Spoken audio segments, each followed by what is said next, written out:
Hi, ಎಲ್ಲರಿಗೂ ನಮಸ್ಕಾರ. ಪ್ರೇಮ ಕಾವ್ಯ ನಾಳಿನ ಸಂಚಿಕೆ ಏನಾಗ್ತಿದೆ ಅಂತ ನೋಡ್ಕೊಂಡು ಬರೋಣ ಬನ್ನಿ. ಇರೋ ಸತ್ಯ ಎಲ್ಲನೂ ಮಹಾದೇವನ ಹತ್ರ ಬಂದು ಹೇಳ್ಕೊಂಡು ತನ್ನ ಗುಂಡಿನ ತಾನೇ ತೋಡ್ಕೊಂಡಿರ್ತಾನೆ. ಆಗ ಮಹಾದೇವನ್ಗೆ ಇನ್ನಷ್ಟು ಶಕ್ತಿ ಬಂದಂಗಾಗುತ್ತೆ. ಇಷ್ಟೆಲ್ಲ ಹೇಳಿದ್ಯಲ್ಲ, ಪರವಾಗಿಲ್ಲ ಇರ್ಲಿ, ನೀನು ನನ್ನ ಪರವಾಗಿ ಒಂದು ಹೆಣ್ಣನ್ ಬಿಟ್ಟು ಚೂ ಬಿಟ್ಟಿದ್ಯಲ್ಲ ಅಂತ ಕ್ಯಾಕುರ್ಸ್ ಮಕ್ಕೆ ಉಗಿತಾ ಇರ್ತಾನೆ. ಇನ್ನೊಂದು ಕಡೆ ಪರಿಮಳ ಮನೆಗೆ ಕಾವ್ಯ ಅವಳು ಒಡವೆ ಬಟ್ಟೆ ಸೀರೆ ಎಲ್ಲನೂ ತಗೊಂಬಂದು ಅವಳ ಮುಖದ ಮೇಕೆ ಎಸಿತಾಳೆ. ಇದಕ್ಕೆ ಅಲ್ವಾ, ಇದಕ್ಕೆ ನೀನು ಆಸೆ ಪಟ್ಟು ನನ್ನ ಗಂಡನ ಮೇಲೆ ದೂರ ಇರೋದಲ್ವಾ, ತಗೋ ಈ ಬಟ್ಟೆ ತಗೋ, ಈ ಸೀರೆ ತಗೋ, ನನ್ನ ಒಡವೆ ತಗೋ, ಎಲ್ಲನೂ ತಗೋ ಅಂತ ಹೇಳ್ತಾರೆ. ಏನಿದು, ಇದೆಲ್ಲ ನನಗೆ ಕೊಡ್ತಿದ್ದೀರಾ ಅಂತ ಪರಿಮಳ ಹೇಳ್ತಾರೆ. ಹೌದು, ಇದನ್ನೆಲ್ಲ ನಾನು ನಿನಗೆ ಕೊಡ್ತಿದ್ದೀನಿ, ಇದೆಲ್ಲ ಆಸೆ ಬಿದ್ದೆ ತಾನೆ ನನ್ನ ಗಂಡನ ಸಿಗಾಕ್ತಾ ಇರೋದು, ಇದನ್ನೆಲ್ಲ ನೀನು ಇಟ್ಕೊ, ಇನ್ನೂ ಏನು ಬೇಕು ಹೇಳು, ಸಾಕಷ್ಟು ನಿನಗೆ ಕೊಡ್ತೀನಿ ಆಯಿತಾ, ನನ್ನ ಹತ್ರ ಏನಿದೆ ಇನ್ನೂ ಬೇಕು ಎಲ್ಲ ಇಸ್ಕೊಡ್ತೀನಿ, ಆದರೆ ನನ್ನ ಗಂಡನ ಮಾತ್ರ ಬಿಡಿಸು, ನನ್ನ ಗಂಡನ ಮೇಲೆ ಹೇಳಿರುವಂಥ ಅಪವಾದನೆಲ್ಲ ಸುಳ್ಳು ಅಂತ ಹೇಳು ಅಂತ ಬಂದು ಕೇಳ್ಕೊತಾ ಇರ್ತಾಳೆ. ಆಗ ಪರಿಮಳ ಸರಿ ಆಯಿತು ಅಂತ ಹೇಳ್ಬಿಟ್ಟು ಅದನ್ನೆಲ್ಲ ತಗೊಂಡು ನಾನು ಬಂದು ಸತ್ಯ ಹೇಳ್ತೀನಿ, ಯಾರ್ಯಾರಿದ್ದಾರೆ ಈ ಕೈವಾಡ ಇದೆ ಅಂತ ಬಂದು ಹೇಳ್ತೀನಿ ಅಂತ ಒಪ್ಕೋತಾಳೆ. ಇದು ನಾಳಿನ ಸಂಚಿಕೆ. ಇನ್ನು ಇವತ್ತಿನ ಸಂಚಿಕೆ ನೋಡೋದಿದ್ರೆ ರಾಮ್ ಮತ್ತು ಲಾಯರ್ ಇಬ್ಬರು ಕೂಡ ಸ್ಟೇಷನ್ಗೆ ಬಂದಿರ್ತಾರೆ ಮಹಾದೇವನ ಪರವಾಗಿ. ಆಗ ಭರತ್ ಇದ್ದನು. ಆಲ್ರೆಡಿ ಎಫ್.ಐ.ಆರ್ನ ಕೇಸ್ ಫೈಲ್ ಮಾಡಾಯಿತು ರಾಮ್, ನೀವು ಇವಾಗ ಬಂದಿದ್ದೀರಾ ಅಂತ ಹೇಳ್ತಾರೆ. ಏನು ಇಷ್ಟೊಂದು ಅರ್ಜೆಂಟ್ ಇತ್ತ ಸರ್ ನಿಮಗೆ, ಏನೋ ನಮ್ಮ ಮಣ್ಣಿನ ಏನೋ ದ್ವೇಷ ಇರಂಗೆ ಕಾಣ್ತಿದೆ. ದ್ವೇಷ ಏನೂ ಇಲ್ಲ ಕಣಯ್ಯ, ಒಂದು ಹೆಣ್ಣಿನ ಮೇಲೆ ಅತ್ಯಾಚಾರ ಮಾಡಿದ್ರಿಂದ ಈ ಕೇಸು ಸ್ಟ್ರಾಂಗ್ ಆಗಿದೆ, ಸೊ ಹಾಗಾಗಿ ನಾವು ಎಫ್.ಐ.ಆರ್ ಫೈಲ್ ಮಾಡಿದ್ದೀವಿ. ಈಗ ಆಲ್ರೆಡಿ ವಿಟ್ನೆಸ್ಸು ಹಾಸ್ಪಿಟಲ್ಗೆ ಹೋಗಿದ್ದಾರೆ, ಅದೇ ಒಬ್ಬರನ್ನೇ ಕಳಿಸಿದ್ರಿ, ಬೇರೆ ಯಾರಾದರೂ ಕಳಿಸ್ಬೇಕು ತಾನೆ, ಹಾಗೆಲ್ಲ ಕಳ್ಸಂಗಿಲ್ಲ ಲಾಯರ್ ಸರ್, ಇವ್ರಿಗೆ ರೂಲ್ಸ್ನ ಹೇಳಿ ಅಂತ ಹೇಳ್ತಾರೆ. ಹೌದು ರಾಮ್ ಸರ್, ಆ ಥರ ಯಾರು ಕೂಡ ಮೂರನೇ ವ್ಯಕ್ತಿ ಹೋಗಂಗಿಲ್ಲ, ಬೇಕಿದ್ರೆ ನಿಮ್ಮ ಅಣ್ಣನ ಜೊತೆ ಹೋಗಿ ಮಾತಾಡೋಗಿ ಅಂತ ಭರತ್ ಹೇಳ್ತಾನೆ. ಆಗ ರಾಮ್ ಭರತ್ ಜೊತೆ ಮಾತಾಡೋಕ್ಕೆ ಅಂತ ಬರ್ತಾರೆ. ಅಣ್ಣ ನೀನೇನು ತಪ್ಪು ಮಾಡಿಲ್ಲ ಅಂತ ನನಗೆ ಗೊತ್ತು ಕಣೋ, ಆಯಿತಾ, ನೀನು ಏನು ಹೆದ್ರುಕೋಬೇಡ, ನೀನು ಸ್ಟ್ರಾಂಗ್ ಆಗಿರು ಅಂತ ಹೇಳ್ತಾರೆ. ಅದೆಲ್ಲ ಬಿಡೋ, ಅಮ್ಮ ಹೆಂಗಿದ್ದಾಳೆ, ಅಮ್ಮಂಗೆ ನಾನು ಚಿಕ್ಕ ವಯಸ್ಸಿಂದ ಬರೀ ನೋವು ಕೊಟ್ಟಿರೋದೇ ಆಯಿತು, ಚಿಕ್ಕ ವಯಸ್ಸಲ್ಲೂ ಕೂಡ ಅವ್ರು ಹೊಡಿದ್ರು ಇವ್ರು ಹೊಡಿದ್ರು ಅಂತ ಮನೆ ತಗ ಬಂದು ದೂರ ಹೇಳ್ತಾಯಿದ್ರು. ಇನ್ನು ದೊಡ್ಡವನಾದರೂ ಕೂಡ ಅಲ್ಲಿ ಹೊಡ್ದ ಇಲ್ಲಿ ಹೊಡ್ದ ಅಂತ ಬಂದು ಹೇಳ್ತಾಯಿದ್ರು. ಪಾಪ ಆ ಜೀವ ನನ್ನಿಂದ ಸಾಕಷ್ಟು ನೋವಾಗ್ಬಿಟ್ಟಿದೆ, ದಯವಿಟ್ಟು ಅವಳಿಗೆ ಧೈರ್ಯ ಹೇಳೋ ಅಂತ ಹೇಳ್ತಾರೆ. ಅಣ್ಣ ನೀನೇನು ಯೋಚನೆ ಮಾಡಬೇಡ, ದೊಡ್ಡಮ್ಮಂಗೆ ನಾನು ಸಮಾಧಾನ ಮಾಡ್ತೀನಿ, ನೀನು ಸ್ವಲ್ಪ ಸ್ಟ್ರಾಂಗ್ ಆಗಿರು ಅಂತ ಹೇಳ್ಬಿಟ್ಟು ಅಲ್ಲಿಂದ ಹೊರಟೋಗ್ತಾರೆ. ಆಗ ಭರತ್ತು ಬಂದುಬಿಟ್ಟು ಮಹಾದೇವ್ ನೋಡಿಬಿಟ್ಟು ಏನು ಮಹಾದೇವ ಫುಲ್ ಸ್ಟ್ರಾಂಗಾಗಿ ನಿಂತಿದ್ಯಾ ಅಂತ ಹೇಳ್ತಾನೆ. ಲೇಡೀಸ್ ಬನ್ನಿ ಇಲ್ಲಿ ಕಾನ್ಸ್ಟೇಬಲ್ ಏನೋ ಕರೀತಾರೆ. ನಿಮ್ಗೆ ಯಾರಿಗೂ ಹುಕ್ ಬರ್ತಿಲ್ವಾ ಇವನು ಕಂಡ್ರೆ, ಒಂದು ಹೆಣ್ಣಿನ ಅತ್ಯಾಚಾರ ಮಾಡಿದ್ದಾನೆ ಅಂತ, ಇವ್ನಿಗೆ ಇಲ್ಲೇ ಚಚ್ಚಬೇಕು ಅಂತ ಅನ್ನಿಸ್ತಿಲ್ವಾ, ತೋರಿಸಿ ನಿಮ್ಮ ಪೌರುಷ ಎಷ್ಟಿದೆ ಅಂತ ಹೇಳ್ಬಿಟ್ಟು ಎಲ್ರಿಗೂ ಒಂದೊಂದು ಕೋಲ್ನ ಕೊಡ್ತಾರೆ. ನಾನು ನಿಮಗೆ ಫುಲ್ ಪವರ್ ಕೊಡ್ತೀನಿ, ಈ ಮಹಾದೇವನ ಕೊಬ್ಬು ಅಹಂಕಾರನ ನೀವು ಇಲ್ಲೇ ಇಳಿಸ್ಬೇಕು, ಒಂದು ಹೆಣ್ಣಿನ ಮೇಲೆ ಕೈ ಮುಟ್ಟೋಕ್ಕೂ ಮುಂಚೆ ಅವನು ಮುಟ್ಟು ನೋಡ್ಕೋಬೇಕು, ಆ ರೀತಿ ಮಾಡಿ ಅವನಿಗೆ ಅಂತ ಹೇಳ್ಬಿಟ್ಟು ಫುಲ್ ಪವರ್ನ ಕೊಟ್ಬಿಟ್ಟು ಒಳಗಡೆ ಬಿಡ್ತಾನೆ ಮಹಾದೇವನ ಹತ್ರಕ್ಕೆ. ಮಹಾದೇವ ಏನು ಮಾತಾಡಲ್ಲ, ಸುಮ್ಮನೆ ಹಾಗೆ ನಿಂತಿರ್ತಾನೆ. ಆ ಲೇಡಿ ಕಾನ್ಸ್ಟೇಬಲ್ಗಳು ಸುತ್ತಾಕೊಂಡು ಏನು ನಿನಗೆ ಅಷ್ಟು ಗೊತ್ತಾಗಲಿಲ್ವಾ, ಕುಡಿದ್ಮೇಲೆ ಅಕ್ಕ ಯಾರು ತಂಗಿ ಯಾರು ಹೆಂಡತಿ ಯಾರು ಅಂತ ಗೊತ್ತಾಗಲ್ವಾ ಅಂತ ಹೇಳ್ತಾರೆ. ಮೇಡಮರೇ, ಅಕ್ಕ ತಂಗಿ ದೊಡ್ಡಮ್ಮ ಚಿಕ್ಕಮ್ಮ ಎಲ್ಲರೂ ಕೂಡ ಇದ್ದಾರೆ, ಎಲ್ಲರೂ ಪ್ರೀತಿ ಕೂಡ ನನ್ನ ಹತ್ರ ಇದೆ, ಹಂಗಂದಮೇಲೆ ನೀನು ಅವಳ ಹತ್ರಕ್ಕೆ ಯಾಕೆ ಹೋದೆ ಅಂತ ಹೇಳಿಬಿಟ್ಟು ಚೆನ್ನಾಗಿ ಹೊಡಿತಾನೆ ಇರ್ತಾರೆ. ಎಷ್ಟು ಹೊಡೆದ್ರು ಕೂಡ ಮಹಾದೇವನ ಬಗ್ಸೋಕ್ಕಾಗುತ್ತಾ, ಅವನು ಅಂಥ ಹುಲಿ ಅಂತಲೇ ಹೇಳ್ಬೋದು. ಮಹಾದೇವನ ಬಗ್ಸೋಕ್ಕಾಗ್ದಲೇ ಚೆನ್ನಾಗಿ ಹೊಡಿತಾ ಇರ್ತಾರೆ. ಇನ್ನೊಂದು ಕಡೆ ಆ ಭರತ್ ನಿಂತ್ಕೊಂಡು ನೋಡ್ತಾನೆ ಇರ್ತಾರೆ. ಕೋಲ್ ಮುರಿದೋಗ್ಬೇಕು ಪಾಪ, ಆ ರೀತಿ ಜೋರಾಗಿ ಗಟ್ಟಿಗೆ ಹೊಡಿತಾನೆ ಇರ್ತಾನೆ. ಹೊಡೆದ್ರು ಕೂಡ ಮಹಾದೇವ ಅಲ್ಲಾಡ್ತಲೇ ಗಟ್ಟಿಯಾಗಿ ನಿಂತ್ಕೊಂಡಿರ್ತಾರೆ. ಇನ್ನೊಂದು ಕಡೆ ಭರತ್ ಅದು ನೋಡಿ ಫುಲ್ ಖುಷಿ ಪಡ್ತಿರ್ತಾರೆ. ಸುಸ್ತಾಗೋಯ್ತಾ, ಇಷ್ಟೇನಾ ನಿಮ್ಮ ಪೌರುಷ ಅಂತ ಹೇಳಿಬಿಟ್ಟು ಆ ಲೇಡೀಸ್ ಕಾನ್ಸ್ಟೇಬಲ್ ಹೊರಗಡೆ ಹೋಗ್ತಾರೆ.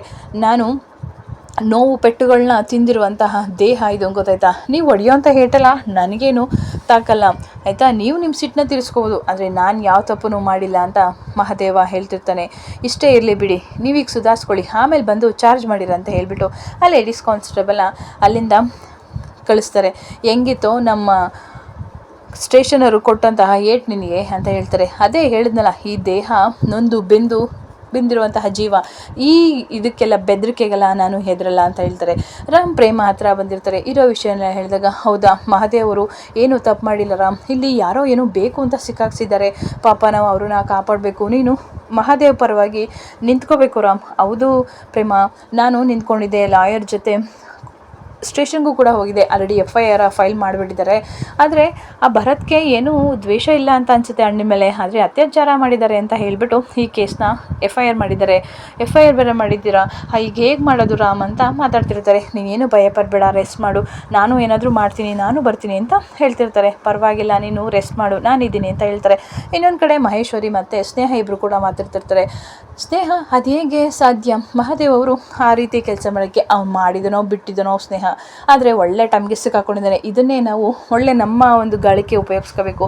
ಆ ಕಲ್ಯಾಣಿ ಹತ್ರ ಹೋಗಿ ನಯಸ್ ಮಾಡಿ ಹೇಗಾದರೂ ಮಾಡಿ ಈ ಸಂದರ್ಭದಲ್ಲಿ ನಾವು ಮದುವೆ ಮಾಡಿ ಮುಗಿಸ್ಬೇಕು, ನೀವು ನನ್ನ ಮನೆ ಸೊಸೆ ಆಗಬೇಕು. ಹೌದಾ ಅತ್ತೆ, ನನಗೂ ಅದೇ ಬೇಕಾಗಿರೋದು ಅಂತ ಬಹಳ ಖುಷಿಯಿಂದ ಮಾತಾಡ್ತಿರ್ತಾಳೆ. ಹೌದಮ್ಮ, ಆದಷ್ಟು ಬೇಗ ನಿನ್ನ ಮನೆ ಸೊಸೆ ಆಗೇ ಆಗ್ತೀಯ ಅಂತ ಹೇಳ್ತಾರೆ. ಆಗ ಪ್ರೇಮ, ರಾಮ್ ನಾನು ನಿನ್ನ ಜೊತೆ ಬರ್ತೀನಿ, ಪರವಾಗಿಲ್ಲ, ನಿನಗೆ ಏಟಾಗಿದ್ದೆ ಪ್ರೇಮ, ಸ್ವಲ್ಪ ಹುಷಾರಾಗಿರು, ನೀನು ಹುಷಾರು ಮಾಡ್ಕೊ ಆಯಿತಾ. ಆ ಸ್ನೇಹ ಮಾತ್ರ ಭಯ ಮಾತ್ರ ಬೀಳ್ಸೋದನ್ನ ಬಿಡಲೇಬೇಡ. ಅವಳು ಭಯ ಬಿದ್ದು ಅವಳೇ ಸತ್ಯನ ಹೊರಗಡೆ ಹಾಕಬೇಕು. ಆ ರೀತಿ ಮಾಡೋ ಕೆಲಸ ನಿಂದು. ನಾನು ಮಹಾದೇವನ ಹೊರಗಡೆ ಕರ್ಕೊಬರೋದು ನನ್ನ ಜವಾಬ್ದಾರಿ ಆಯಿತಾ. ರಾಣಿ, ನೀನು ಇವಳನ್ನ ಹುಷಾರಾಗಿ ನೋಡ್ಕೋಬೇಕು ಆಯಿತಾ. ಆಯಿತು ಅಣ್ಣ, ನೀವು ಹೇಗೆ ಹೇಳ್ತಾರೋ ನಾನು ಹಾಗೆ ಮಾಡ್ತೀನಿ. ಎರಡು ಕೂಡ ತುಂಬ ಸಂಕಷ್ಟದಲ್ಲಿ ಸಿಲುಕಿದೆ. ಇದರಲ್ಲಿ ಮಹಾದೇವರ ಮರ್ಯಾದೆನೂ ಕೂಡ ಅಡಗಿದೆ, ನಮ್ಮ ಒಂದು ಮರ್ಯಾದೆನೂ ಕೂಡ ಅಡಗಿದೆ.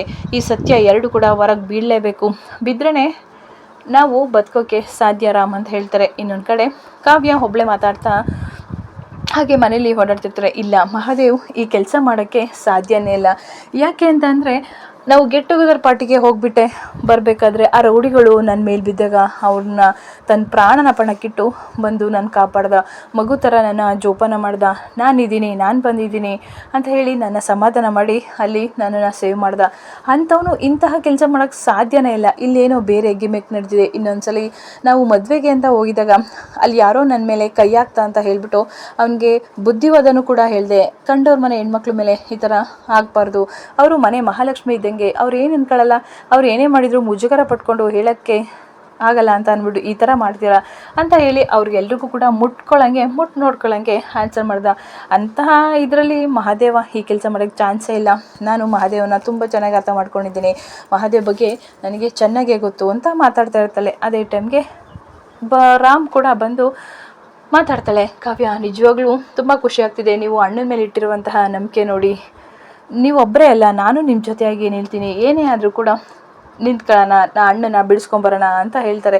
ಬೇಡ, ನನಗೆ ನಿಮ್ಮ ಒಂದು ಹೆಲ್ಪ್ ನನಗೆ ಬೇಡ, ನನ್ನ ಗಂಡನ ನಾನು ಹೆಂಗೆ ಬಿಡಿಸ್ಬೇಕು ಅಂತ ನನಗೆ ಗೊತ್ತು, ನನಗೆ ಯಾರ ಹೆಲ್ಪಿಂಗ್ ಕೂಡ ಬೇಕಾಗಿಲ್ಲ. ನೀವು ನಮ್ಮ ಅಕ್ಕನ ಒಂದು ಬಾಡಿ ಸಿಗೋಕ್ಕಾದ್ರೂ ಕೂಡ ಸಹಾಯ ಮಾಡಿ ಆಯಿತಾ. ಅವಳು ಅಣ್ಣನಾರ ನಾವು ನೋಡಬೇಕು ಅಂತ ಅಂದ್ಕೊಂಡಿದ್ದೀವಿ, ನಿಮ್ಮಂಥವರಿಂದ ನನ್ನ ಸಹಾಯನ ಎಕ್ಸ್ಪೆಕ್ಟೇಷನ್ ಮಾಡ್ತಾಯಿಲ್ಲ ಆಯಿತಾ. ನನ್ನ ಗಂಡು ನಾನು ಹೆಂಗೆ ಬಿಡಿಸ್ಕೋಬೇಕು ಅಂತ ನನಗೆ ಚೆನ್ನಾಗಿ ಗೊತ್ತು, ನಾನು ನೋಡ್ತೀನಿ. ನಿಮ್ಮಂಥವರಿಂದ ನನಗೆ ಬೇಡವೇ ಬೇಡ ನಿಮ್ಮ ಸಹವಾಸ, ನನ್ನ ವಿಷಯ ನನಗೆ ಬಿಟ್ಬಿಡಿ, ನಾನು ಹೇಗಾದರೂ ಸರಿ ನನ್ನ ಗಂಡು ನಾನು ಕಾಪಾಡ್ಕೋತೀನಿ. ನನಗೆ ನಿಮ್ಮನ್ನು ನೋಡೋಕ್ಕೂ ಕೂಡ ನನಗೆ ಇಷ್ಟ ಇಲ್ಲ, ಅಂತಂದರೆ ನಿಮ್ಮ ಹೆಲ್ಪ್ ನಾನು ಕೇಳ್ತೀನಿ ಅಂತ ಹೆಂಗೆ ಅಂದ್ಕೊಂಡ್ರಿ ನೀವು, ಬೇಡ ಅಂತ ಹೇಳಿಬಿಟ್ಟು ಅಲ್ಲಿಂದ ಕಾವ್ಯ ಹೊರಟೋಗ್ತಾಳೆ. ಆಗ ರಾಮ್ ಒಬ್ಬನೇ, ಇರಲಿ ಪರವಾಗಿಲ್ಲ, ನಿಮಗೆ ಈ ಸಿಟ್ಟು ಸಹಜನೇ, ಅಕ್ಕನ ಕಳ್ಕೊಂಡಿದ್ದೀರಾ, ಇನ್ನೊಂದು ಕಡೆ ಅಣ್ಣನ ಪ್ರಾಬ್ಲಮ್ಮು ಆಯಿತಾ. ನೀವು ಹೇಗೆ ಫೇಸ್ ಮಾಡ್ತಿದ್ರೋ ಅದೇ ರೀತಿ ಸತ್ಯನ ಹೊರಗಡೆ ಬರಬೇಕು ಅಂತ ನಾನು ಮತ್ತು ಪ್ರೇಮ ಇಬ್ಬರು ಕೂಡ ಹರಸಾಹಸ ಪಡ್ತಿದ್ವಿ ಅಂತ ಹೇಳ್ತಾರೆ. ಏನೇ ಬಂದರೂ ನಾವು ಅನುಭವಿಸ್ತೀವಿ ಅಂತ ಹೇಳ್ತಾರೆ. ಇನ್ನೊಂದು ಕಡೆ ಭರತ್ ಬರ್ತಾಳೆ. ಹೆಂಗಿತ್ತು ನಮ್ಮ ಲೇಡಿ ಕಾನ್ಸ್ಟೇಬಲ್ ಕೊಟ್ಟಂತಹ ರುಚಿ, ಮೈ ನೋವು ಕಮ್ಮಿ ಆಯಿತಾ, ಇನ್ನೂ ಬೇಕಾ ಅಂತ ಹೇಳ್ತಾರೆ. ಲವ್, ಇವ್ನು ಯಾರೋ ಮೂರ್ಖ ಶಿಖಂಡಿಕೊಣೋ, ಹೆಂಗಸ್ರುಗಳನ್ನ ಬಿಟ್ಟು ಓಡಿಸೋನು, ನಿನ್ನಂತ ಯಾರು ಹಿಂಗೆ ಮಾಡಲ್ಲ ಅಂತ ಹೇಳ್ತಾರೆ. ಏನು ನಗಾಡ್ತಿದ್ಯಲ್ಲ ಅಂತ ಮಹಾದೇವ್ ಕೇಳಿದಾಗ, ನನಗೆ ಗೊತ್ತು ಕಣೋ, ನೀನು ಆ ಪರಿಮಳನ ಮುಟ್ಟೇ ಇಲ್ಲ, ನೀನು ಆ ಪರಿಮಳ ಮೇಲೆ ಕೈ ಕೂಡ ಟಚ್ ಮಾಡಿಲ್ಲ ಅಂತ ನನಗೆ ಗೊತ್ತು, ಮತ್ತು ಗೊತ್ತಿದ್ರು ಯಾಕೆ ಸುಮ್ಮನಿದ್ಯಾ, ಯಾಕೆ ಅಂತ ಅಂದರೆ ಇದನ್ನೆಲ್ಲ ಆಡಿಸ್ತಿರೋ ಸೂತ್ರಧಾರಿ ನಾನೇ ಕಣೋ. ಹೇ, ಏನು ಹೇಳ್ತಿದ್ಯಾ ಅಂತ ಹೇಳ್ತಾರೆ. ಹೌದು ಕಣೋ, ಇದನ್ನೆಲ್ಲ ನೀನು ಸಿಕ್ಕಾಕ್ಸ್ಬೇಕು ಅಂತ ಹೇಳಿಬಿಟ್ಟು ಇದನ್ನೆಲ್ಲ ಆಡಿಸ್ತಿರೋಂಥ ಸೂತ್ರಧಾರಿ ನಾನೇ, ನಿನ್ನನ್ನು ಈ ಚಕ್ರದಲ್ಲಿ ಸಿಗಾಕ್ಸ್ಬೇಕು, ನೀನು ಈ 4 ಗೋಡೆ ಮಧ್ಯೆನೇ ಇರಬೇಕು, ಹೊರಗಡೆ ಬರಬಾರ್ದು ಅಂತ ಹೇಳಿಬಿಟ್ಟು ನಾನೇ ಆ ಪರಿಮಳಂಗೆ ನಿನ್ನ ಪರವಾಗಿ ಚೂ ಬಿಟ್ಟಿದ್ದು, ನಾನು ಹೇಳ್ಕೊಟ್ಟಾಗೆ ಅವಳು ಮಾಡಿದ್ಲು, ಅವಳು ಇನ್ನೂ ಅದಕ್ಕಿಂತ ಹೆಚ್ಚಾಗೆ ಇನ್ನೂ ಮಾಡಿದ್ದಾಳೆ. ಹಾಗಾಗಿ ಈ ಚಕ್ರವ್ಯೂಹದಲ್ಲಿ ಸರಿಯಾಗಿ ಬಂದು ಸಿಕ್ಕಾಕೊಂಡಿದ್ಯಾ ಕಣೋ ನೀನು, ಇನ್ನು ಯಾವತ್ತೂ ಕೂಡ ಇಲ್ಲಿಂದ ಬರೋಕ್ಕೆ ಸಾಧ್ಯನೇ ಇಲ್ಲ ಕಣೋ.